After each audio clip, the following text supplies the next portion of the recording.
WLNS is here for you, celebrating 75 years of bringing you the news with 6 News at 11. President Trump is still weighing his options on whether to join the conflict between Israel and Iran.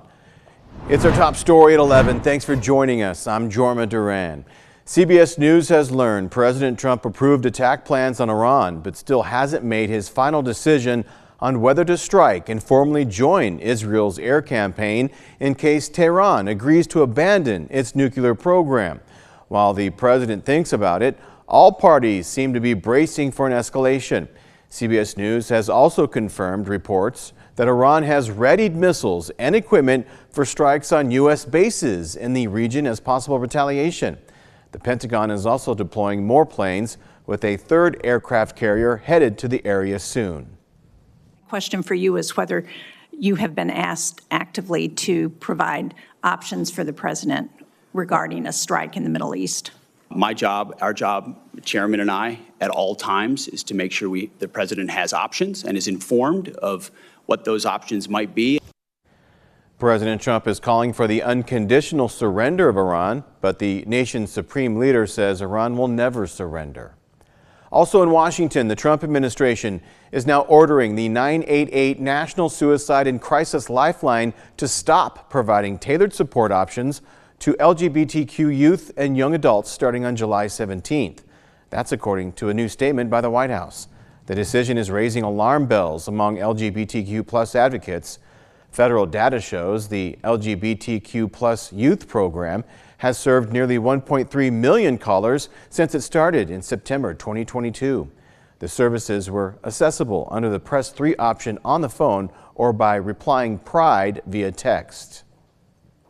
And the U.S. State Department says it's restarting the once suspended process that allows foreigners to apply for student visas. But now, all applicants will be required to unlock their social media accounts for review. The department says officers will be on the lookout for posts and messages that could be deemed hostile to the United States, our government, culture, institutions, or founding principles. On the local political front, a key GOP lawmaker is telling 6 News Capitol correspondent Tim Skubic he thinks they will be able to finalize a new state school funding bill before the July 1st deadline. Some good vibrations coming out from under the dome these days, and school officials can certainly dance to that tune. House Republican Speaker Matt Hall is talking about meeting a July 1st deadline for the schools, and the key Republican K-12 budget writer puts a finer point on that objective. I think it could be close. It may be a week or so after, but I think that everybody's on board. They're starting to talk. In fact, Republican Mr. Kelly and Democratic counterpart Senator Darren Camilleri had breakfast last week. And so as a result, would you say you're 70% to a deal or less?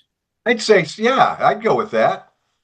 However, one sticky point, how to pay for the free school breakfast and lunch programs. The Democrats want to order the schools to do that for every student. Mr. Kelly, not so much. He rather would give the schools a lump sum and let them decide on whether they want the program or not, without a state mandate.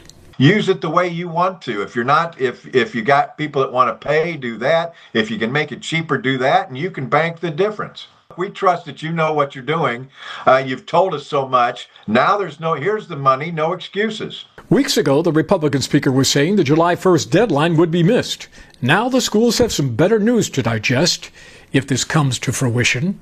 Here for you in Lansing, Tim Skubic, 6 News. The community continues to react after a 5-year-old boy was hit by a garbage truck on Monday. He was in critical condition on Monday afternoon, and today 6 News talked to a man who was there. Jack, a nearby resident who didn't want to use his last name, he says he didn't see the collision but heard someone yelling that someone had gotten hit. He says originally the boy was in the road before bystanders moved him onto some grass. Jack says the boy was conscious but stunned with scratches on his face when he got to him. He told 6 News he couldn't believe what just happened. Oh my gosh, did this just happen? You know, like I couldn't believe it. I mean, I didn't know, obviously. He was so stunned, it didn't look like he was breathing at first. I didn't know if he was still alive, but he did start breathing. Jack says the boy then started laying on his side and was only breathing sporadically afterwards. The moment 6 News finds out the boy's updated medical condition, we will be here for you with that news. We're also learning more about an accident at Potterville High School that killed a construction worker on Monday. Officials say a few hours before the incident, there was a near miss when unsecured steel trusses fell, one landing on the ground and one landing on an aerial lift occupied by the 2 employees. As the 2 employees were in an aerial lift going up to reinforce the trusses on a second attempt, several unsecured steel trusses fell. Those steel trusses struck both employees, trapping them in the aerial lift, resulting in both of them being hospitalized and one ultimately dying of his injuries.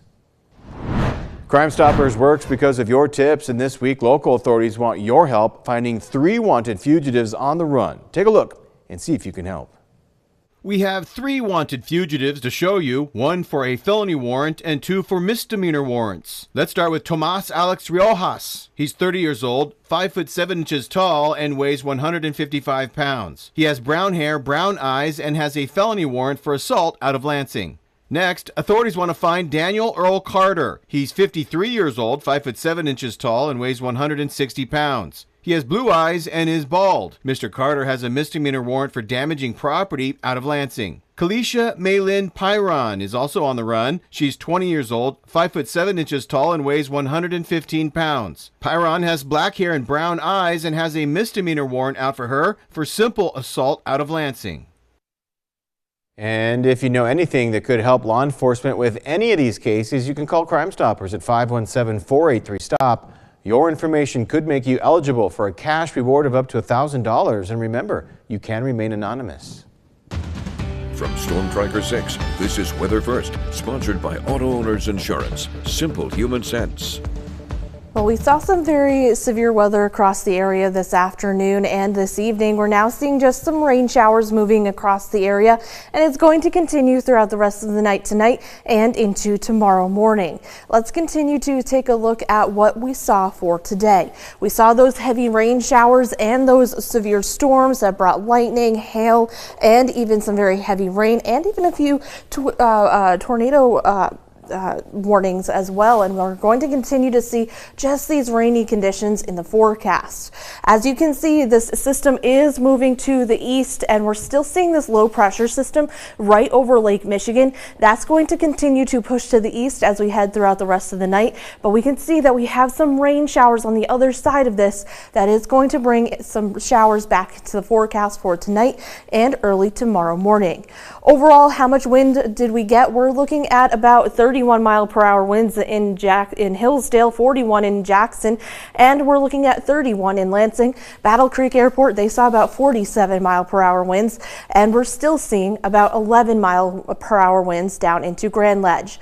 Now, how much rainfall? We're seeing a lot of blue here. That's about a half to an inch across the area. We even saw some maybe 2 to 3 inches as we head towards Ann Arbor and Howell. We're going to continue to see those rainfall totals increase, but the good news is that we're not really going to see a whole lot of flooding concerns with this because our ground has been so dry. It's just absorbing all of that moisture in the atmosphere, and even that's fallen from the sky. Temperatures right now 67 degrees after a high of about 80 degrees and a low of about 66 degrees. Grand Ledge 67 degrees, 82 degree high, and still seeing almost almost 1.5 inches of some precipitation, and we're going to continue to see those cloudy and rainy conditions down into Jackson. Temperatures into the 60s right now, but still very humid outside as we continue to see temperatures into the 80s was our high. Overall, still raining down into Hillsdale. Temperatures 67 degrees, 84 degrees was the high today, and we're still picking up some rainfall over about 3/4 of an inch of rain as we head down into Hillsdale. Now, for the next couple of hours, we'll see this low pressure system exit the area. We could see a little bit of some heavier rain, maybe even a rumble of thunder, maybe a few bolts of lightning as well, but nothing too severe like what we saw earlier in the afternoon. As we head into Thursday morning, we'll continue to see mostly cloudy skies. Clouds do decrease, and we'll eventually see some sunshine in the forecast for the day on Thursday and even into Friday. We're going to continue to see our temperatures back into the 60s tonight, around 62 degrees, with those scattered storms as we head into the day tomorrow. Cooler weather is in the forecast, but we are going to continue to see the sunshine in the forecast as we head into the afternoon and evening. But take a look at our dew points. We're going to see those dew points increase into the 60s and 70s, which means these temperatures on our 6-day forecast are really going to feel very soupy and very humid. The hazy, hot and humid conditions, temperatures into the 90s by the weekend and continuing into the 90s as we head into the start of the work week. All righty, Kelsey, we appreciate that. Well, coming up on 6 News at 11. The Fed is standing firm. I'm Danya Backus with the latest on interest rates and what to expect for the rest of the year. That story is next. So stay tuned. 6 News at 11. We'll be right back.